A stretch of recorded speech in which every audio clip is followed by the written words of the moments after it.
Okay, so this video is to look at the how to design your logo and to use different techniques to produce design sheets. A lot of it we've done in class. Hopefully you can tell by the enthusiasm in my voice that this is definitely the bit I prefer to be doing. It's the most exciting part of the project other than the building and the making, but without getting this right, what comes after it won't be right. So it's important we spend a bit of time and having a look at it. We know now that the majority of the marks are on the making and the designing. 32 marks out of 90 for the designing, so it's got to be something special, and that's something that we've got to look at now. Okay, so we've got up to this point now where we're looking at typography of research, and we know a bit about typography, we know a bit about what makes up typography.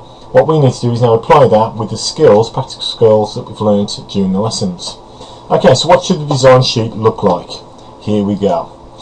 Right, now I've done a few design sheets, to be fair. And so what I will do is split it into three categories.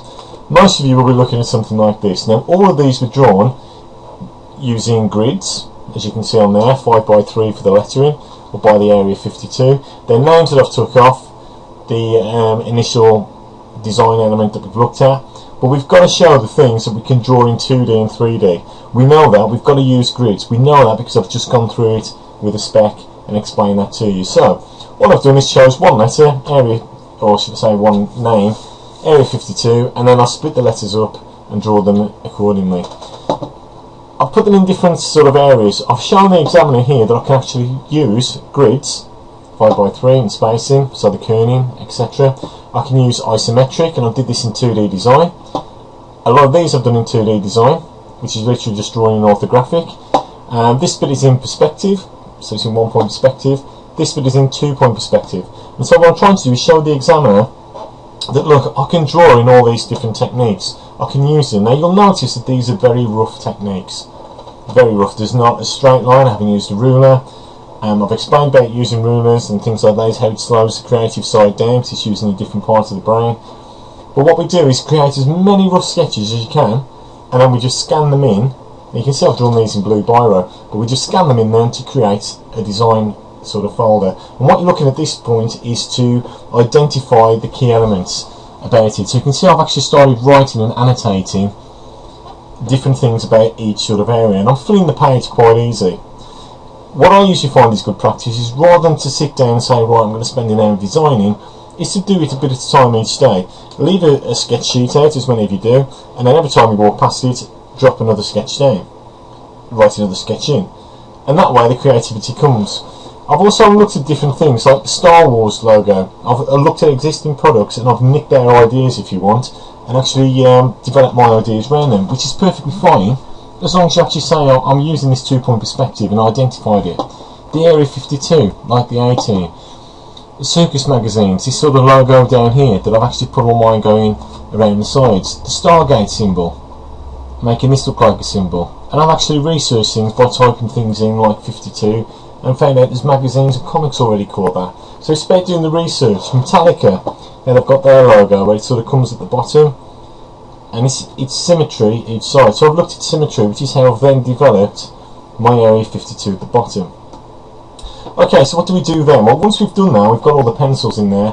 I can show the examiner I can use some sort of degree of CAD software, 2D design, and I'll come back to this in a second, but the 2D design thing is very important because that's going to enable us to do different applications a bit later on. So the 2D design work has got to be in there as well. And I've created quite a good design sheet there. Now if I'm looking at C or above, this is perfectly fine for that. And then I'll take the idea of area 52 at the bottom, and then I'll develop it onto my next sheet.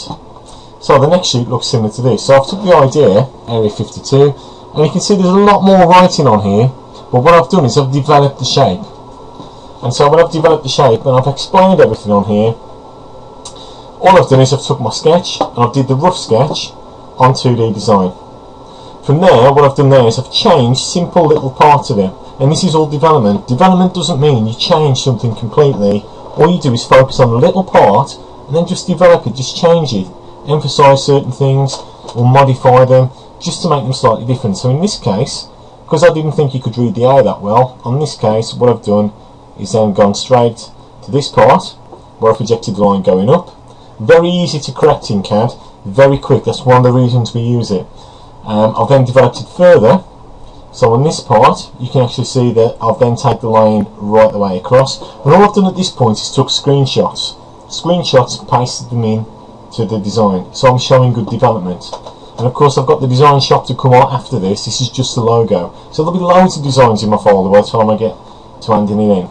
I've then developed it slightly because I thought this looked like a number 1. And I've actually placed it a bit smaller. What did I do next? Well, if I can just look at the bottom bits down here, what I have done is made it 3D. So all I've done is projected the lines through 1 point perspective. I've used the rule of thirds, and I've divided it up into thirds. So it's equal that way in 3s, going horizontal, and it's equal going down in 3s. We've talked about the rule of thirds in class. That's what I'm expecting. Right, what did I do next? Well, once I've got it in 2D design, I can save it and export it as a JPEG into my folder. And I can also save it as a DXF file. I can insert it into Pro Desktop, for example, or other DTP packages. So I've then took this one idea, developed it into the design that I'm happy with. I'm going to use little circles on there as rivets, and I'm going to take that into the next stage. Okay, which looks like this. Now this I've done quite easily in Pro Desktop, and all I did was insert the DXF file from 2D design, clicked onto feature, extrude, extruded it, and then took it into album and started rendering it. I took some images or material samples from the net and saved that into my folder so I could actually wrap this sort of material around the object in Pro Desktop. Now that's a bit advanced, but it just gives you something you can do. And I've took these ideas as well. So when I've looked at things like sand crawlers or things that resemble things like that, I've inserted these into my folders. And as I'm talking about things, so I've highlighted the 52 here, as I'm talking about things in my head, I'm writing them down to explain to the examiner how I've actually come up with these ideas and what I like about them, what I don't. You can see where I've gone from here. Exported this in 2D design into Pro Desktop, then into the album package, and I've explained how I've done it. Now you've got to bear this in mind. The examiner will not get a chance to speak to you, will not get a chance to speak to you, or you speak to him or him speak to me. All he will mark you on, and all I will mark you on, is what is in your folder. Okay, so regardless of whatever you tell me in the class or whatever I've seen you do in the class, unless it's written down, you've got to assume that this chap is an idiot. Yeah, and unless you can actually read and understand why you've made certain design decisions, it's no good. And that's why we need these summaries in here. It'll help you with your evaluation, but more importantly, it's telling the examiner your thought pattern, your train of thought. Why have you got to that decision? What decisions did you consider that you haven't put on the page? And that is good enough to get you a C or a B grade. Okay, now that's just one area that we're going to look at, which is the final development up to a point where it's commercial. I would argue that this is commercial, it looks developed. I can trace it back from, and I'll just click back so we can see where we're going. I'll just trace it back from your rough sketches, your rough ideas, to where we've actually got to various other things on there as well. Okay, these things that you've just seen pop up as I've gone on them to do with material samples is what I tend to do in case I need to go back to them.